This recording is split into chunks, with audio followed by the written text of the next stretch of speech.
આગળ વાત કરીએ રાજકોટ શહેરની તો રાજકોટ અમદાવાદ હાઈવે પર મસ્ત મોટા ખાડાને લઈને વિરોધ કરવામાં આવ્યો છે, જેમાં માલ્યાસણ નજીક આસપાસના ગ્રામો અને વાહન ચાલકો દ્વારા વિરોધ કરવામાં આવ્યો।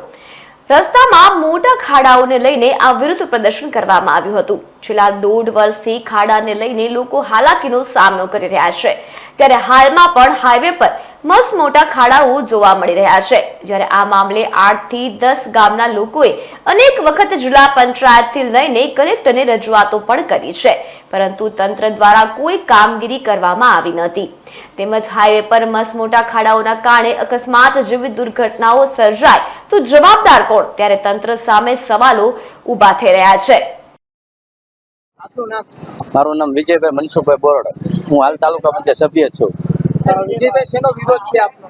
અમારા રોડનો અને બ્રિજનો અને અમારા માલ્યાસણ ગામમાં અનેકવાર રજૂઆત કરેલી છે કે અનેકવાર આ સ્પીડ બ્રેકર નાખવાના, સ્પીડ બ્રેકર હજી નાખ્યા નથી। આની પહેલા આજથી 3 મહિના પહેલા અમારા ગામમાં 6 વ્યક્તિના મૃત્યુ થયેલા હતા। તે દિવસે પણ અમે અનેકવાર રજૂઆત કરેલા। અમારા ગામના પાદરમાં સ્કૂલ પણ આવી રહી, સ્કૂલના અમે અનેકવાર નાના બાળકોના અકસ્માત થાય છે તે પણ અમે કીધેલું છે।